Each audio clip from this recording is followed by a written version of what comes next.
Welcome to our 5 on 5. We're pleased to welcome in Democratic U.S. Senate candidate and Medford City Councilor Kevin Stine. Kevin, good to see you. Thanks for being here.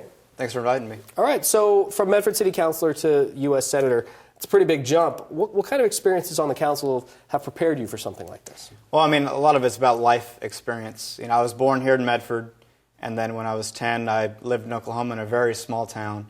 But my life was really spent impoverished. You know, we were the family that didn't answer the phone when it rang, didn't answer the door when someone knocked, because it's probably someone we don't want to talk to, bill collector or whatever. So, we were the macaroni and cheese and ramen noodle family, but we made it through. So when I was 18, I joined the military, and I was in the Navy for 9.5 years on board submarines. Thank you for your service. Thank you.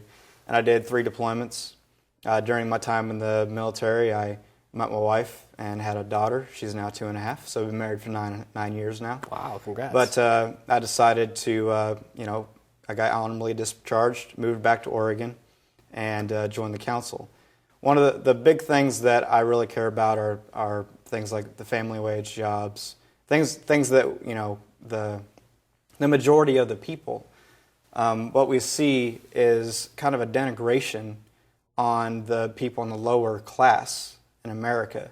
If you remember, Paul Ryan said very famously, the makers and the takers, really denigrating a lot of society.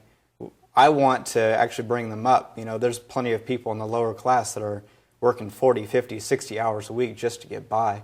And those are the things I hope to do in the Senate, is to try to bring, the lift all boats by helping a huge segment of the population that doesn't have much of a voice. Okay, and so you're taking on in the primary, like 40-something days away, it's coming up quickly, a very well-established political operator in Senator Ron Wyden.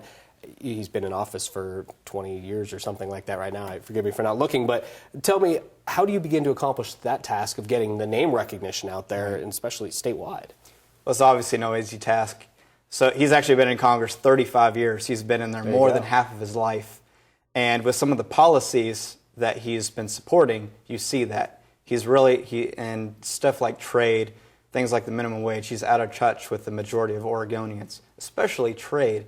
I mean, this is not a partisan thing on things like the Trans-Pacific Partnership. This is a man that voted for NAFTA, he voted for CAFTA, he voted for the China trade bill, and he's the lead supporter on the Trans-Pacific Partnership. This is another trade deal where the middle class loses. And this is what happened with all this. It's all about where can businesses get the lowest labor costs. And when Americans have to fight, with Mexico or Vietnam for jobs where they pay less than $1 an hour, where they have terrible working conditions, we've seen time and time again the American worker loses. I want to see policies that protect American jobs. We need fair trade, not free trade.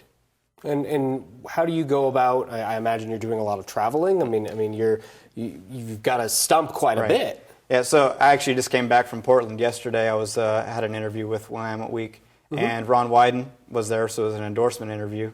He was there from a phone from his office. Okay.